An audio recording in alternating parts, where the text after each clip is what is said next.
இளைஞர்களால் பெரிதும் எதிர்பார்க்கப்பட்ட TNPSC group 4 தேர்வு நாளை நடைபெறுகிறது. கிராம நிர்வாக அலுவலர், வனக்காவலர், கூட்டுறவு சங்கங்களின் இளநிலை ஆய்வாளர் என பல்வேறு பதவிகளில் காலியாக உள்ள 6244 பணியிடங்களை நிரப்புவதற்கான குரூப் 4 தேர்வு அறிவிப்பை தமிழ்நாடு அரசு பணியாளர் தேர்வாணையம் கடந்த ஜனவரி மாதம் 30ஆம் தேதி வெளியிட்டது.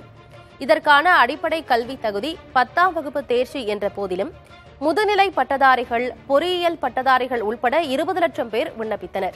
இதில் தகுதியான விண்ணப்பதாரர்களுக்கு ஆன்லைனில் ஹால் டிக்கெட் வழங்கப்பட்டது. இந்நிலையில் தமிழகத்தின் பல்வேறு மையங்களிலும் குரூப் 4 எழுத்துத் தேர்வு நாளை நடைபெறுகிறது. காலை 9:30 மணி முதல் மதியம் 12:30 மணி வரை தேர்வு நடைபெறும் என்றும் 1 மணி நேரத்திற்கு முன்பாகவே தேர்வு மையத்திற்குள் தேர்வர்கள் சென்றுவிட வேண்டும் எனவும் அறிவுறுத்தப்பட்டுள்ளது. குரூப் 4 தேர்வு முடிவுகள் அடுத்த ஆண்டு ஜனவரி மாதம் வெளியிடப்படும் என டிஎன்பிஎஸ்சி ஏற்கனவே தெரிவித்திருந்தது.